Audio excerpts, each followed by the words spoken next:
Seorang pria yang mendadak kaya, dia sedang berlari menuju pusat kota secara ilegal. Karena dia tidak pernah ke Kuarang masa hidupnya, pria itu tidak dikenali oleh orang-orang, dan hampir membuatnya ketahuan. Jadi dia memutuskan memamerkan asetnya dengan cepat. Dia memesan kamar mewah. Tapi yang aneh adalah di kota itu nilai tukar bukanlah uang melainkan waktu kehidupannya. Resepsionis langsung membawa pemindai untuk menyelesaikan pembayaran. Seperti itulah alat tukar di negara tersebut. Jadi di negara itu semua orang telah memiliki masa hidupnya mereka masing-masing. Hal itu bisa terlihat di lengannya. Mulai dari saat seseorang dilahirkan waktu masa hidupnya akan mengikuti seluruh hidupnya. Hal ini adalah nilai tukar dan masa hidup mereka. Dalam hal apapun baik itu makan atau membeli perlengkapan mereka. Nilai tukarnya adalah masa hidupnya. Begitu waktu di lengan Anda habis, itulah tanda bahwa seseorang akan meninggal. Amigos pada dasarnya adalah orang miskin. Hidupnya saat ini hanya tersisa 24 jam. Karena hal itu, mengharuskannya untuk bekerja agar menerima upah masa hidupnya. Saat itu dia bertemu dengan seorang gadis kecil, dan dia membagikan beberapa menit mas hidupnya. Saat dia melihat masa hidupnya di lengannya, dia merasa tidak memiliki banyak waktu luang untuk bersantai. Pria itu dengan cepat bergegas pergi ke tempat kerjanya, untuk menghemat waktu masa hidupnya. Setelah bekerja siang dan malam, pria itu selalu meluangkan waktu bersama teman-temannya, dan menghabiskan waktu kehidupannya 24 jam. Kemudian dia pergi ke salah satu pub. Namun saat itu dia bertemu dengan orang kaya yang sedang berada di sana. Pria kaya itu memiliki umur hingga 116 tahun. Tapi sayangnya dia bertemu dengan kelompok perampok. Pada saat bahaya akan menimpanya, Amigos berperan sebagai pahlawan yang keluar dan menyelamatkannya dari para bandit. Keduanya segera pergi menuju gedung kosong untuk bersembunyi. Amigos mengira pria itu mempunyai sebuah masalah. Karena dia tiba-tiba berada di kota lain. Pria itu juga dengan jujur mengatakan dia hidup lebih dari 100 tahun lamanya. Dia merasa bosan dengan kehidupannya. Dan sekali lagi dia menyuruh Amigos untuk mengambil alih masa hidupnya. Pria itu merasa di kotanya terlalu banyak menyimpan masa kehidupan di sebuah mesin. Dan menyarankannya agar Amigos pergi ke sana dan membagikannya di kota itu. Mereka merasa jika hal ini sesuai dengan rencananya, sumber daya sosial seluruh kota akan seimbang.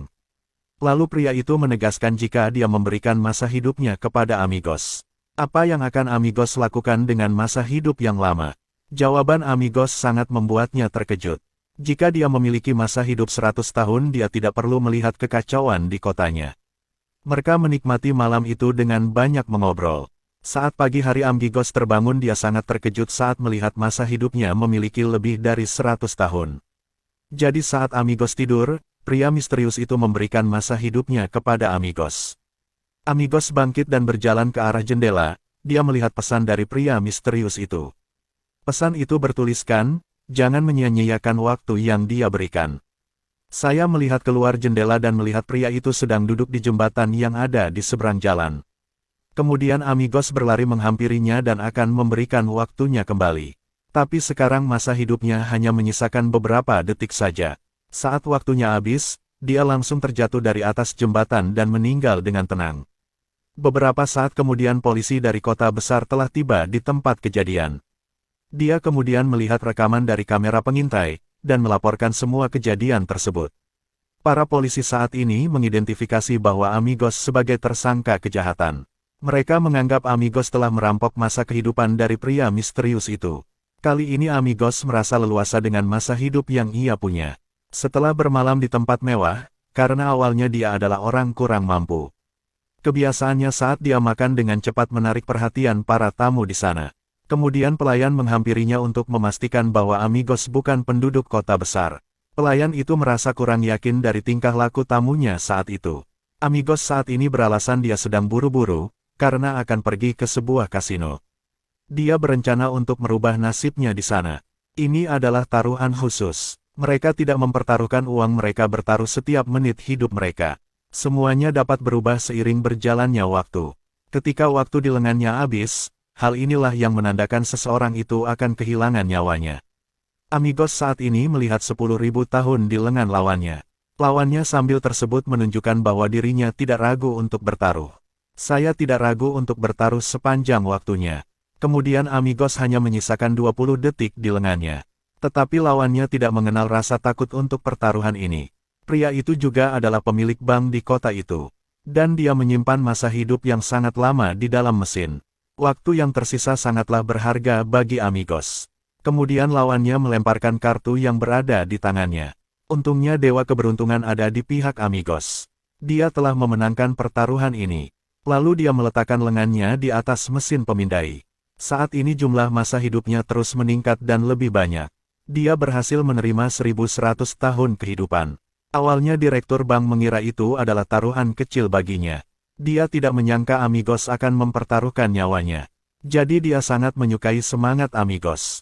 Tepat ketika Amigos hendak beralih meja untuk melanjutkan taruhannya. Tiba-tiba para polisi berhasil menemukan Will di sana. Polisi mengatakan usianya 100 tahun berasal dari tindak kejahatannya. Jadi mereka menyita sementara waktu yang ada di lengan Amigos. Para polisi hanya menyisakan waktu 3 jam untuk bersaksi. Saat seorang memperhatikan wanita di depannya menjelaskan kejadian ini. Namun ketika para polisi tidak memperhatikan sekitar, Amigos segera mengambil tindakan. Dan berhasil menjatuhkan kedua polisi di sampingnya. Lalu melompat dari lantai atas. Melihat jumlah petugas polisi terlalu ramai, dia memutuskan untuk menculik putri direktur bank tersebut. Kemudian mereka berdua berjalan keluar dan menaiki mobil. Dia dengan mudah melarikan diri dari kasino. Tapi pimpinan kepolisian terus mengejar mereka.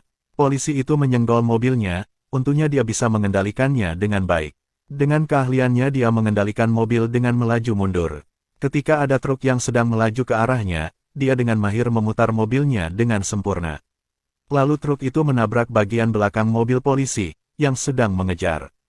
Kejadian itu bisa membuat merek beristirahat beberapa saat.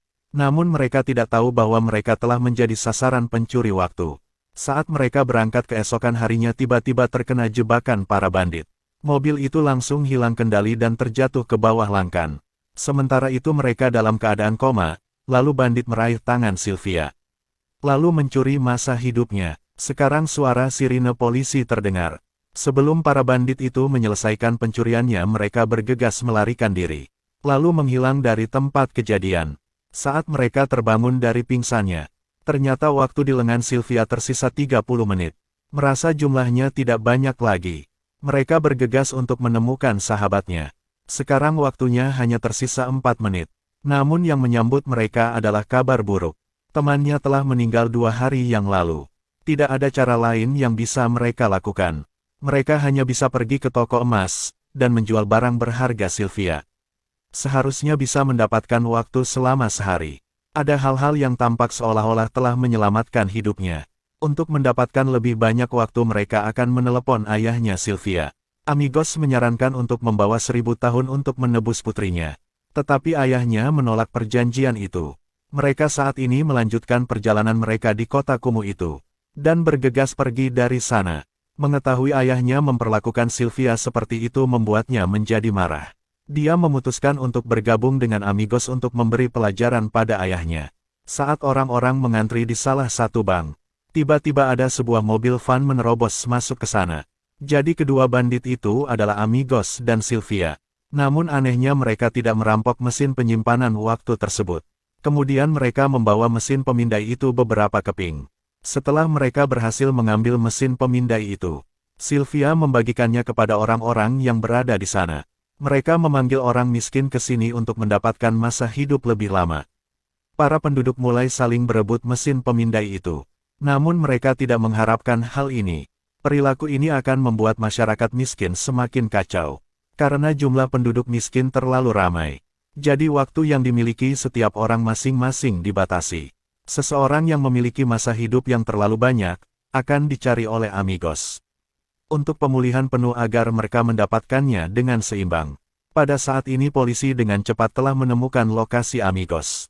Kedua polisi itu segera mendatanginya. Mereka hanya bisa membuka jendela dan melompat dari sana untuk melarikan diri. Tapi kenapa begitu mudah bagi polisi untuk menemukan mereka dan memberi peringatan? Tidak ada cara lain yang bisa mereka lakukan untuk lari begitu saja. Saat mereka menaiki bis, tiba-tiba sang pengemudi langsung mengenali keduanya sebagai orang yang dicari.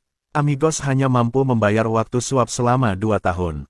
Jadi mereka baru saja berhasil meloloskan diri dari kejaran polisi. Tapi bahayanya belum berakhir saat ini. Informasi kedua orang itu sudah tersebar di mana-mana. Mereka hanya punya satu cara. Keesokan harinya Sylvia datang ke bank ayahnya. Dia ingin menyerahkan dirinya untuk menemui ayahnya. Kemudian pria itu berjalan keluar dari pengawal. Dia akan membawa Sylvia ke kantor polisi. Tiba-tiba seorang pengawal menodongkan pistol ke arah ayah Sylvia. Jadi itu adalah amigos yang sedang menyamar. Kemudian mereka berdua mengawal pria itu menuju ruangan ayahnya Sylvia. Setelah membuka pintu brankas itu sangat mengejutkan, ayah Sylvia memiliki waktu 1.000.000 tahun. Lalu membawa mesin pemindai itu dan berencana merubah segalanya. Keduanya siap untuk membagi waktu untuk semua orang miskin. Namun ayah Sylvia menegaskan jika hal itu sampai terjadi, hal ini akan menyebabkan kekacauan. Dan urutan masa hidup akan tidak stabil. Ayah Sylvia tidak ingin mereka membodohi diri mereka sendiri. Dengan masa hidup di dalam penyimpanan itu tidak akan mengubah apapun. Karena semua orang menginginkan masa hidup selama itu. Saat mereka mendengarkan ungkapan ayah Sylvia, amigos kemudian tidak bisa menahan dirinya, dan mengarahkan pistol ke arahnya. Namun pada akhirnya, dia dapat mengendalikan dirinya. Kemudian amigos menegaskan di bawah pengawasannya semuanya akan baik-baik saja. Meski hanya butuh pengorbanan, lalu keduanya mengunci direktur di dalam dan meninggalkan ruangan itu. Mereka mengemudi melewati tembok dan membawa mesin waktu kembali ke daerah kumuh. Saat tiba dia mempercakayakan tujuannya kepada seorang gadis untuk membagikannya. Kemudian gadis itu membagikan mas hidupnya lewat alat pemindai. Keduanya terus melarikan diri. Tapi tetap saja polisi akhirnya menemukan mereka berdua. Tapi polisi tiba-tiba merasa ada yang tidak beres. Dia melihat waktu di lengannya dengan tergesa-gesa. Polisi itu lupa menambahkan masa hidupnya. Begitu saja polisi yang malang itu kehilangan nyawanya. Namun bahayanya belum berakhir. Mereka berdua saat ini tidak memiliki banyak waktu. Saat itulah amigos melihat lokasi mobil polisi itu disimpan. Kemudian mereka bergegas pergi menuju mobil polisi. Di dalam mobil ada mesin pemindai untuk mereka ambil di sana. Dia kemudian dengan cepat berlari menuju. Di saat-saat terakhir, amigos berhasil menambahkan masa hidupnya. Dan bergegas menuju Sylvia, untuk membagikannya. Bahaya akhirnya telah hilang mereka saat ini bukanlah penjahat di mata semua orang. Namun mereka menjadi pahlawan hati semua orang. Karena orang miskin punya waktu. Mereka semua pindah ke kota besar. Mulai dari sekarang semua orang telah memulai kehidupan barunya.